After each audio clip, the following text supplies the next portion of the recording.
leading off the show in the Culture Corner, we are talking hashtag national divorce, which was trending on Twitter earlier this week.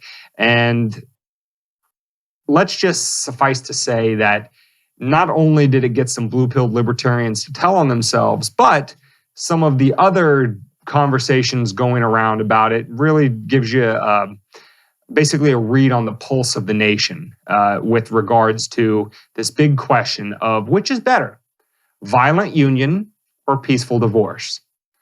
In terms of the blue-pill libertarians... That is so close to marriage too, by the way. Staying together for the kids, but like just fucking hating the other person, or like... I mean... That's an amicable marriage where you just both go each other's ways and just say, well, mommy loves daddy and daddy loves mommy, but just in a different way now. And we both love you. It wasn't your fault, but... Well, listen, I mean, the marriage analogy is the one that proponents of national divorce, if you want to say the big scary word of secession, we can say that, however you want it phrased. The analogy of marriage is the one that we always use, because when people get in their feelings and they get triggered about the concept of, well, the 50 states as we know them today were like divinely inspired by God himself, and never shall they break up, or else, all of reality might tear and twine. Don't look into the history about how we acquired those states, though. When they when people get all in their feels about that kind of stuff, the analogy is a marriage, right? If a spouse were being abused, whether male or female, because men can be abused too. Really? Just ask David. Is when the abused spouse says, I don't think this is healthy for me, I would like to go my own way. Anybody that would step in and suggest to them that they're wrong for thinking that, or that they need to just stick it out and all of that kind of stuff, would be laughed at, and deservedly so. But yet somehow magically, when not even an interpersonal relationship like a marriage, but one where just some people that sit in an office in a suit because they got other idiots to vote for them and tell them that you're a very powerful, important person because you have this office and this title. And pretty as well. That none of us are allowed to leave that person's jurisdiction of authority, and that we're crazy for even thinking that that is an option. When you think about it like that, it's incredibly weird that people have this like sort of fundamental devotion and fealty to this abstract concept of the state that should rule all of our lives, no matter how bad the situations get or how much it actually resembles more of a hostage situation. And you know what's so funny about that is that they're almost nostalgic in that way, is that they say that we need to keep the states together. We need a state a part of this country because that's the way that it's always been since I've been alive, and it's the way that it should always be and forevermore, and yada, yada, yada. However, when those same people look back on our history, all they can tell us is about the horrific things that we did to become a country and how they are horrific, and we should be judged and held accountable for all the things that we did to become this country. And we should hold the people that are alive today accountable for the sins of their fathers or their grandfathers or their great-great-great-great-grandfathers. So again, it's that picking and choosing. If you're going to be all in, be all in. Which, if you had those standpoints where like our history is one of diabolic destruction of another human for the benefit of another, then okay, then we need to all go our separate ways because not all of us see it that way. But then when you're walking out of the door, is that, again, to go back to the marriage, baby, come on, don't you know I love you? I just punched you because, you made my sandwich with the cheese on the bottom, and I like it on the top, baby. I like that cheese on the top. It's got a good mouthfeel. Mouthfeel twice. Go. Twice in one episode. We're firing on all cylinders. Been watching too much Food Network over the last 20 fucking years of my life. Anyway, go ahead. So the first group that I want to target, just to let you know, because I know a lot of people that are newbies to this podcast think, man, they go after the left a lot. Well, refer back to episode 3, Sorry Dims, where we explain why that's the case. But in an expression of total fairness, I want to let you know that we can go after our own as well. We did last week, and we're doing it again. Because the first group I want to single out about this this basic aversion to the concept of national divorce on Twitter is the blue-pilled libertarians. Constructive criticism. And for those of you, maybe that's too inside baseball for you. What's this blue pill, red pill thing, whatever. Blue-pilled libertarians are, in a nutshell, those who are at least nominally, or they profess principles of, say, classical liberalism, right? The ideas of individual freedom, limited government, kind of leave people alone, that kind of stuff. But their North Star is not principles at all. Their North Star is mainstream respectability. More than anything, they want to make sure that the New York Times and the Biden administration and Nancy Pelosi and all of the respectable people, the ones that are doing a fantastic job running the world and informing the people, they want to make sure that that group of people respects them, because they're not like those weird neckbeard fedora wearing, sitting in their parents' basement libertarians, those edgelords. They're the respectable suit and tie libertarians. And don't you know, they put up, Gary Johnson or Bill Weld for their presidential and vice presidential candidates. They don't have those weirdos running for office. And because their guiding principle is we want to be respected by all the most terrible, evil, awful people in the world, spoiler alert, the respect's never going to come. But because that's their guiding principle, it leads them to really milquetoast shitty takes. And their take on national divorce is just one of them. I just want to have a quick little commercial timeout, 30-second break, to say that when you started explaining what that was, I was like, oh, fuck. I think I'm a blue pillar. But then, as you went further down the road,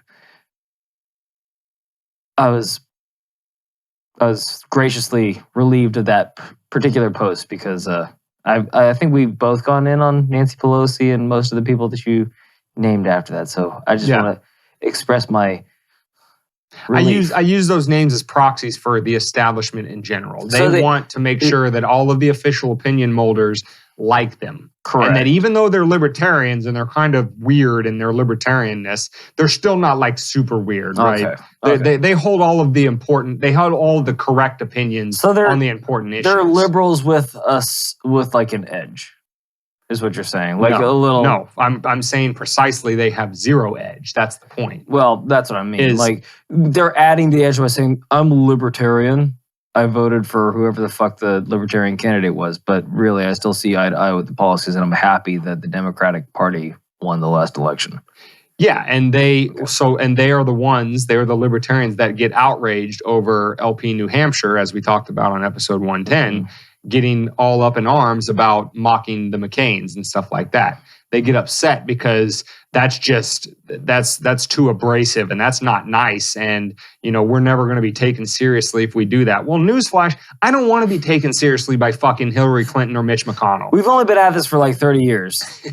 I don't want it. Not only do I not want to be taken seriously by them, I want them to know that I consider them my mortal enemy. So I'm not here to play nice or mince words and say things just the right way so that I appeal to not only Hillary Clinton and Mitch McConnell, but also the legions of mental marginals that are bamboozled into voting for those kind of people. That are also Americans that we're trying to win the hearts and minds over. I don't care. I do. You're more than welcome here on this podcast. David does, whatever. But but the point is that they come out with these takes like, well, we tried national divorce once and it ended really badly and lots of people died. Well, first of all, that's completely historically illiterate, because the concept of the United States as a nation is based on a compact theory of the Union, which is the states created the federal government, not the other way around. And if you create something, you are the one that can destroy that thing. So back to the marriage analogy.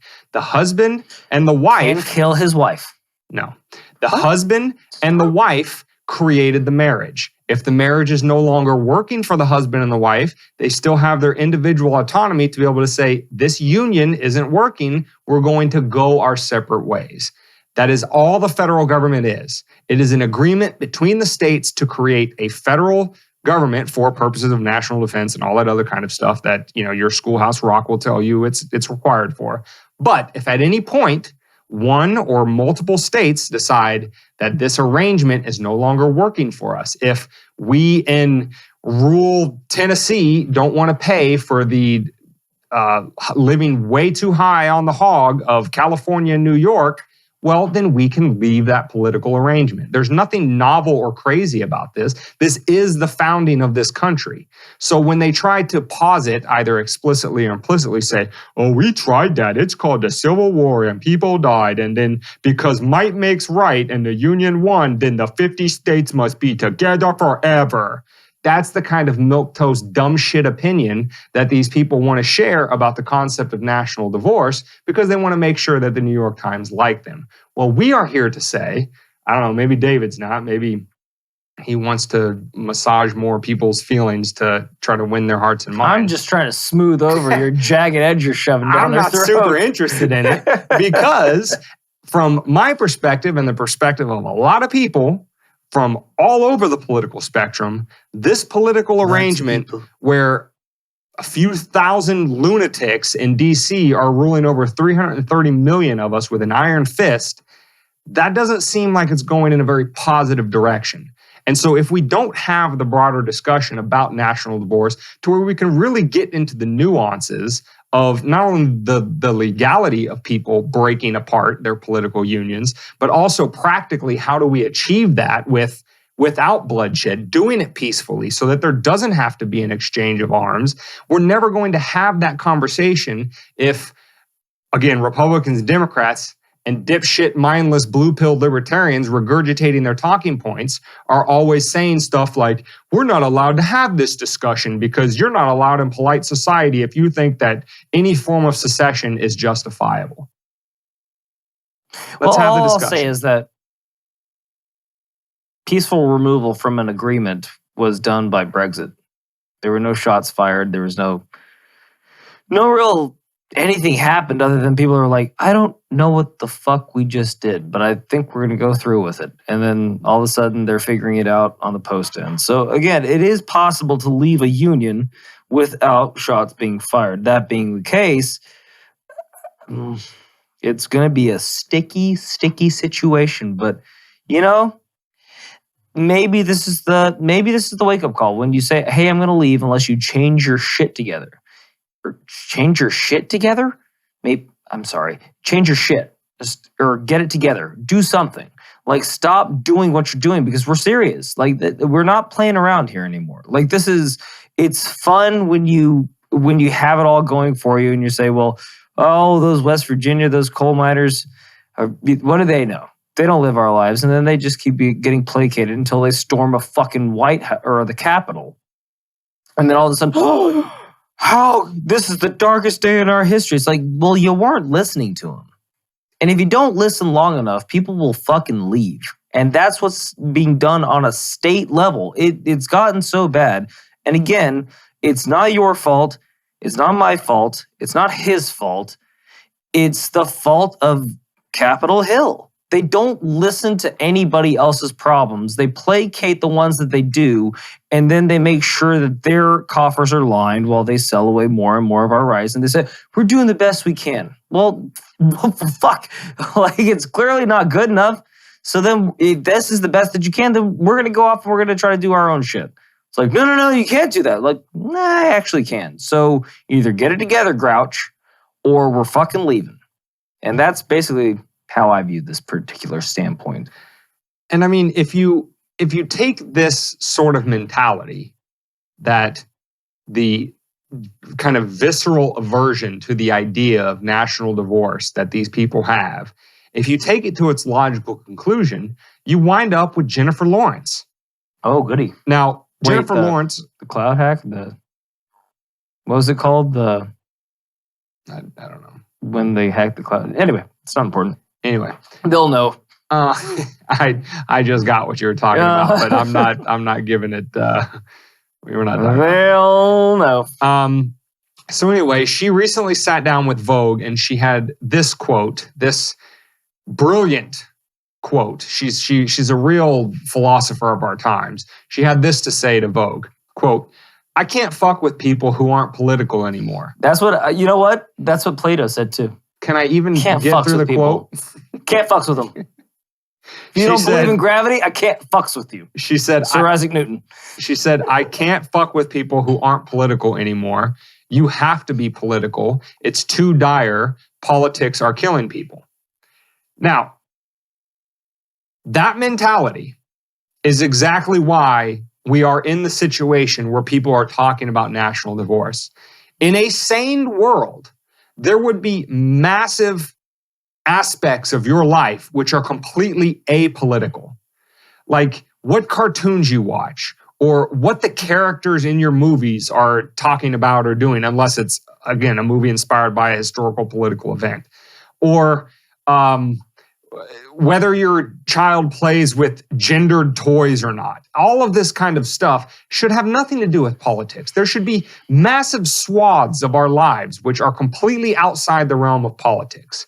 And yet, because of this idea that the megalomaniacs sitting in DC need to rule all of our lives, and you're not allowed to leave them under any circumstances whatsoever, no matter how much they abuse you, or as David said, ignore you, or anything else in between.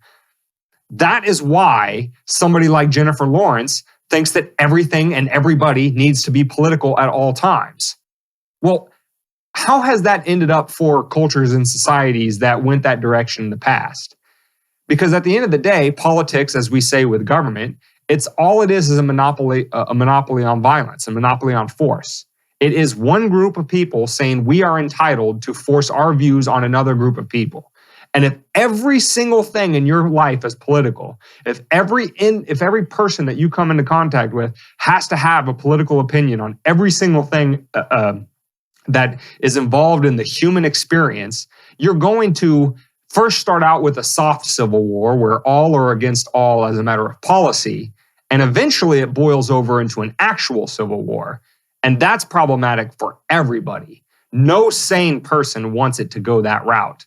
But yet, because national divorce is completely off the table, and because Jennifer Lawrence is so wise that she could probably become empress for a day and fix everything, that everybody needs to be political about everything all the time. She won the fucking Hunger Games, Dane. Show some goddamn respect.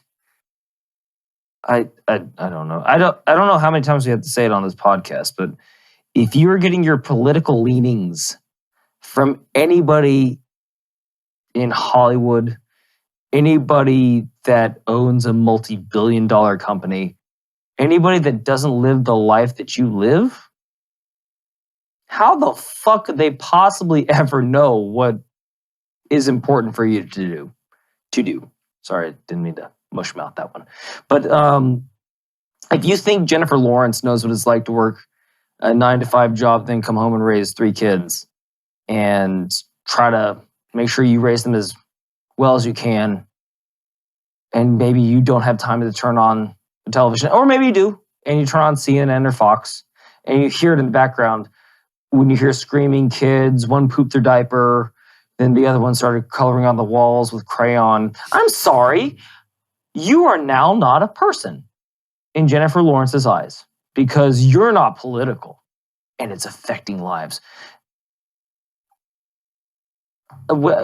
She's got a lot of free time as an actress. How long has she been,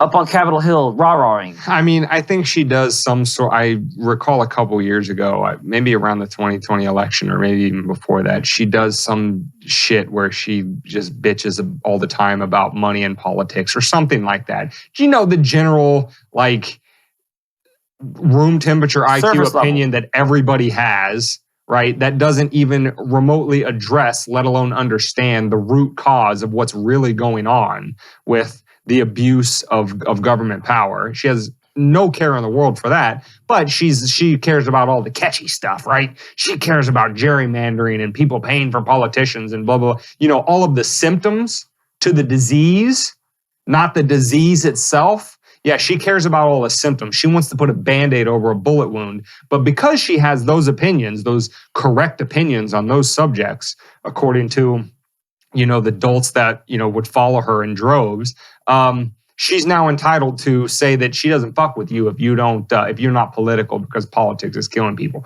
As if it just started yesterday. Politics just started killing people yesterday. like Trump was this unique evil which had never existed or been countenanced in all of human history in any sort of government office or position. The way these people think about history just starting yesterday, and that at the time that they decided to start caring about it, is right at the exact critical moment, right when it tricked off in her mind that it was something to care about. That's when everybody else should have too, and then all those people should have the same opinions as her. That's the only direction this mentality can go. If A, you think that political power is justified in whatever form it takes. B, people aren't allowed to peaceably leave it if their political arrangements aren't working. And C, that, you have this kind of liberal progressive worldview where you look at progress as inevitable, and that anybody that fights back against it is backwards, antiquated, and probably racist, bigoted, evil, and all the other swear words you can throw in there. You're going to wind up with her mentality. Just maybe she should use better verbiage next time than saying she fucks with people. Because I just remember what it was called. It was called the fappening. Jesus. and perhaps you should stray away from that kind of logic, because it just brings me right back to those pictures. Well, so again, to take my political cues from Jennifer Lawrence, actress, or Jennifer Lawrence cloud hack, I don't know. You go live your life, Jennifer. Live your best life. That's awesome. But don't pretend to be in the know about. All right. Well, maybe I should watch my verbiage, because apparently you know plenty about that. Anyway, that's a good way for David to push me off of that subject matter entirely. Trying to.